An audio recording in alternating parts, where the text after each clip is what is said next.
አንድ አምላክ በሆነ በአብ በወልድ በመንፈስ ቅዱስ ስም ታኅሳስ 29 በዚህች ቀን የከበረና የተመሰገነ ታላቅ የልደት በዓል ሆነ። የጌታችንና የመድኃኒታችን ኢየሱስ ክርስቶስ ከእመቤታችን ከከበረች ድንግል ማርያም የተወለደባት ዕለት ከበዓላት ሁሉ ተለይታ ከፍ ከፍ ያለች ናት። የቤተ ክርስቲያን መምህራን አባቶቻችን የከበረ የልደትን በዓል በሁለት ቀኖች ያከብሩ ዘንድ በምክራቸው ተስማሙ።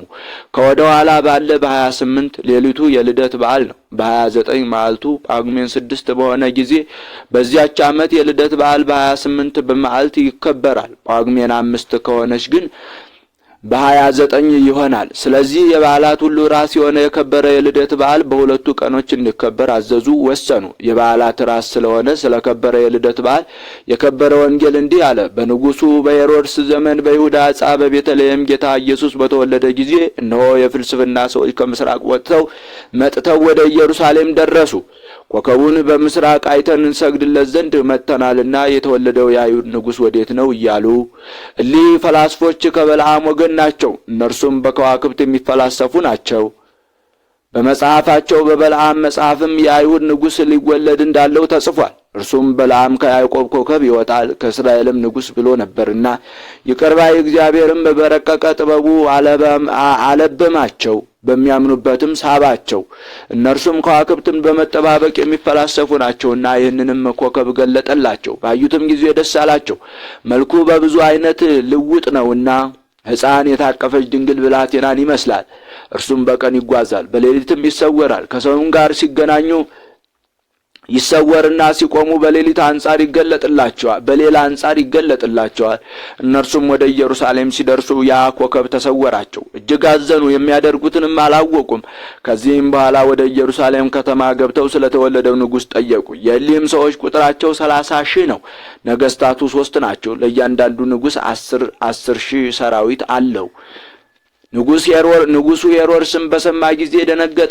ኢየሩሳሌምም በመላዋ ከእርሱ ጋር ደነገጠች። የካህናት አለቆችና የሕዝቡን ጸሐፊዎች ሁሉ ሰብስቦ ክርስቶስ በየት ይወለዳል ብሎ ጠየቃቸው። በይሁዳ ዕፃ በቤተልሔም ነው አሉት። በነቢይ እንዲህ ተብሎ ተጽፏልና የኤፍራታ ዕፃ ቤተልሔም አንቺም ከይሁዳ ነገሥታት አታንሽም፣ ወገኖቼ እስራኤልን የሚጠብቅ ንጉሥ ካንቺ ይወለዳልና። ከዚህም በኋላ ሄሮድስ ሰብአ ሰገልን በጭልታ ጠርቶ ኮከቡ የታየበትን ዘመን ከነርሱ ተረዳ። ሄዳችሁ የዚያን ሕፃን ነገር እርግጡን መርምሩ፣ ያገኛችሁትም እንደሆነ እኔም መጥቼ ሰግድለት ዘንድ በእኔ በኩል ተመልሳችሁ ንገሩኝ ብሎ ወደ ቤተልሔም ሰደዳቸው። የነገራቸውንም ሰምተው ከንጉሡ ሄዱ።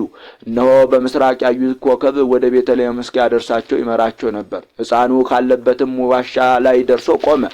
ኮከቡንም ባዩ ጊዜ እጅግ ደስ አላቸው። ወደ ቤትም በገቡ ጊዜ ሕፃኑን ከእናቱ ከድንግል ማርያም ጋር አገኙት።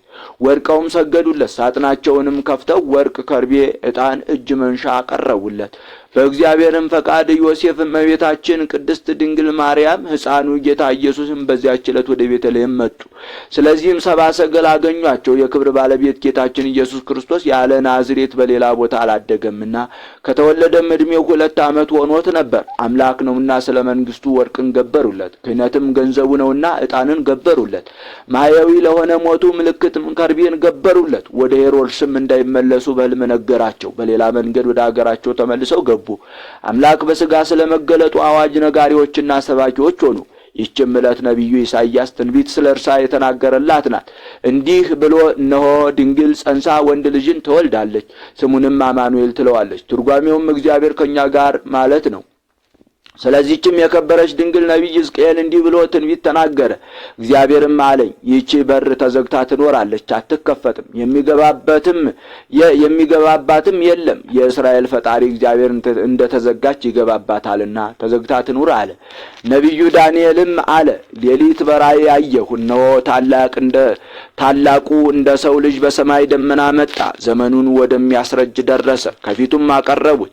የዘላለም አገዛዝ ጌትነት መንግስት ተሰጠው። ሕዝቡና አሕዛቡ ሁሉ መንደር መንድረው የሚኖሩትና ነገዱም ነገስታቱም ሁሉ ይገዙለታል። አገዛዙም የዘላለም አገዛዝ ነው። መንግስቱም የማያልፍ የማይጠፋ ነው። ዳግመኛም ኢሳይያስ እግዚአብሔር እንደ እኔ የሥጋ መጋረጃ በመጋረድ ተገለጸልኝ አለ። አሁንም ደግሞ አዲስ ሰማይ አዲስ ምድር እሰራ ዘንድ አለኝ አለ። ሁለተኛም ከእሴይ ስር አለኝ አለ። ሁለተኛ አለኝ አለ። ሁለተኛም ከእሴይ ስር በትር ትወጣለች፣ ከእርሷም ጽጌ አበባ ይወጣል አለ። ዳግመኛም ሕፃን ተወልዶልናልና ወንድ ልጅም ተሰጥቶልናልና ይህም ስልጣን በጫንቃው የሆነ ክርስቶስ ነው። ስሙም ድንቅ መካር፣ የዘላለም አባት፣ የሰላም አለቃ ይባላል አለ። ኤርምያስም አለ እግዚአብሔር እንዲህ አለ፣ በዚያን ወራት ለዳዊት ብርሃንን አወጣለሁ፣ በምድርም የቀና ፍርድን ያደርጋል። እግዚአብሔርም ያመኑበትን ያድናቸዋል። ኤልሳዕም እንዲህ አለ፣ እግዚአብሔር ከሰማይ ይወርዳል፣ ከእስራኤል ልጆች አደባባይም በመመላለስ ለሕዝቡ እውነትን ያስተምራቸዋል። ከአብርሃም ልጅነት ልዩ ከሆኑ ወገኖች በቀር አሕዛብ ሁሉ ይታዘዙለታል። ናሆም ነቢይም እንዲህ አለ፣ እግዚአብሔር በእኔ አርአያ ይመጣል፣ ልብሱም እንደ ልብሴ ነው። ነቢዩ ኢዩኤልም እንዲህ ተናገረ፣ የእግዚአብሔር ዙፋን የሆነች ብላቴና ድንግልን አየሁ፣ እርሷም እንደ እሳት ያልባት ነበር። ስለ እርሷም ይህች ማናት ብዬ ኪሩብን ጠየቅኩት። ከአዳም ልጆች የተመረጠች የእግዚአብሔር ዙፋን ይህች ድንግል ናት፣ በእርሷም የተጎሳቆሉ አሕዛብ ይድናሉ፣ ላመኑባትም ረድኤትና መጠጊያ ናት። ዳዊትም በመዝሙሩ እንዲህ አለ፣ እግዚአብሔር አንተ ልጄ ነህ፣ ዛሬም በተዋሕዶ ወለድኩህ አለኝ።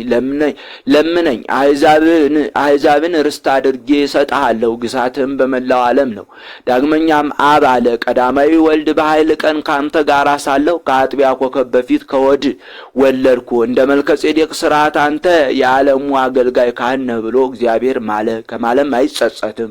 ቤዛ ይስሐቅ በግ ከእቱ ዕፀ ሳቤቅ እንደተገኘ ለእስራኤልም በበረሃ ውስጥ ከእቱ ማለት ውሃ እንደፈለቀ የደነቀች የአሮን በትርም እንደለመለመችና እንዳፈራች በሶምሶን እጅ ውስጥ ከአህያ መንጋጋ አጥንት ውሃ እንደፈሰሰ እንዲሁ የጌታችን ልደት በእቱም ድንግልና ሆነ። በዕፀ ጳጦስ ውስጥ እሳት እንደነደደች እጺቱም እንዳልተቃጠለች እንዲሁ የመለኮቱ እሳት ድንግልን አላቃጠላትም።